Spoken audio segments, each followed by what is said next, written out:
approaching the city of Bombay, the gateway to India.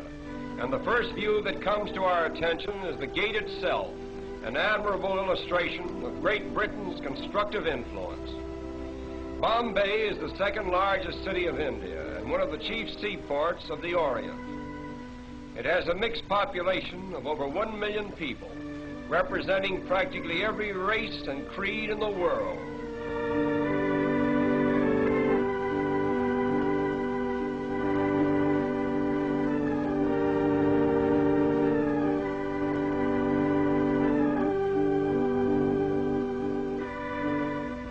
The Taj Mahal Hotel is unquestionably the most pretentious one in all of India. One of the outstanding features of Bombay is its sudden transitions from the modern to the ancient. This scene, for example, was taken a few minutes from the heart of the city, where the 15th century is constantly rubbing shoulders with the 20th. These automobiles cutting into this line of ancient vehicles suggest an odd symbolism which typifies all of India, where time and time again the new cuts into the old. But the gap is soon filled in, and the ancient procession goes on in strange defiance.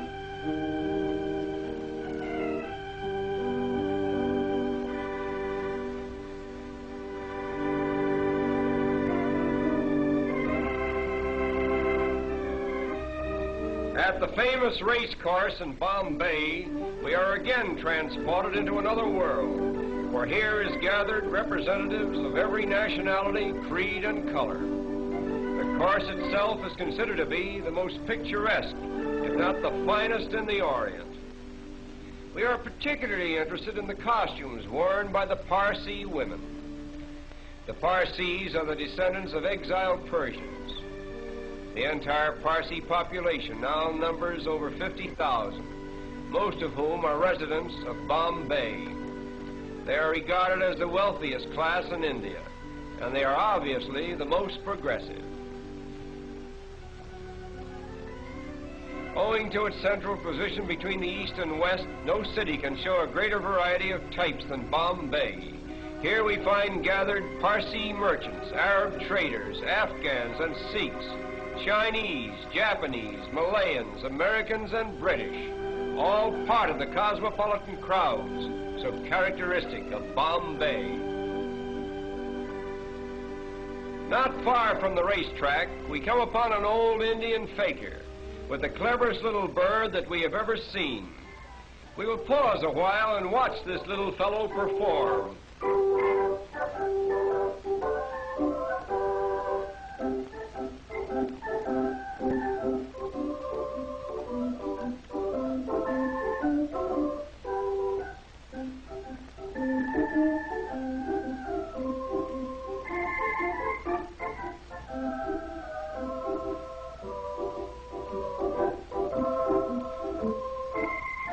All this work is just to get a little seed that is lodged in a tiny bucket.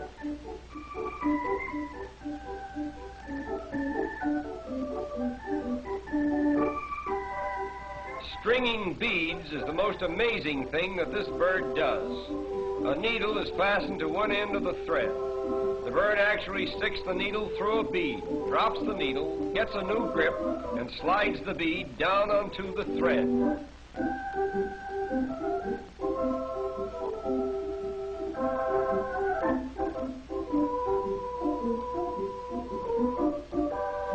But there is much more to see, and our time is limited.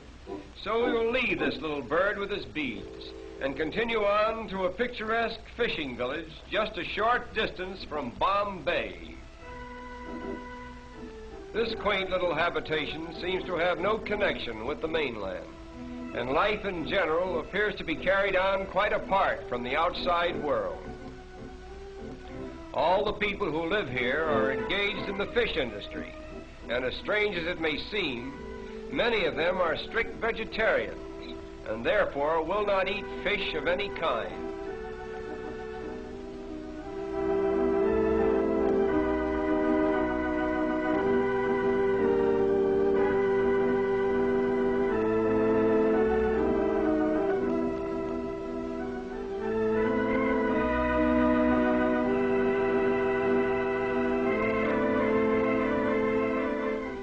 Even in this peaceful little village, there is a rigid system of caste. Here we find two attractive young ladies of the proud fisherfolk class. The dress each is wearing is called a sari. It is a one-piece garment which unwinds to about 8 yards in length. Look closely at these young ladies and you will see a round dot in the center of their foreheads. This dot, which is usually made of red paint, signifies that the wearer is married or eligible for marriage. The flower pot before which they are standing contains the sacred Tulsi Plant, an emblem of virtue, which is worshipped exclusively by Indian girls. The story goes that a certain virtuous maiden named Tulsi was changed into a plant just as she was about to be assaulted by a demon. Thus, the Tulsi Plant became a shrine of chastity for virtuous Indian girls. The chief occupation for the women of this village is in drying and preparing the fish which is caught by the men.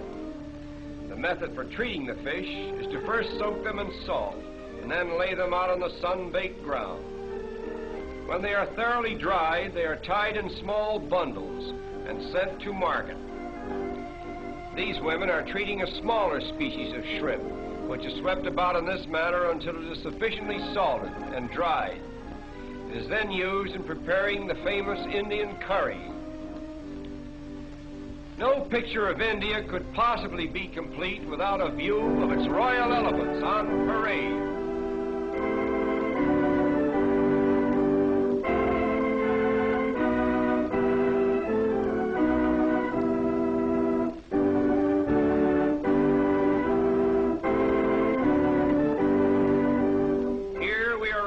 Of the wealth of India and the splendor of the days that used to be. This is just a rare and special occasion, staged by one of the wealthy Maharajas at a grand social event. The headpieces worn by these elephants are made of solid gold and are studded with magnificent jewels. But now our journey is coming to an end. We will take one last look at Bombay before we draw our visit to a close. To the observing tourist, this view is more than just a picture. It is Bombay, the gateway to India. Through it flows the commerce of an empire. Great commercial houses, stately public buildings, and educational institutions flank its broad thoroughfares. Railways converge here from every state in India, and steamship routes diverge to the ends of the earth. Such has been the first constructive imprint of Western civilization upon this much talked of and generally misunderstood country. And so our journey ends. We bid farewell to Bombay, the gateway to India.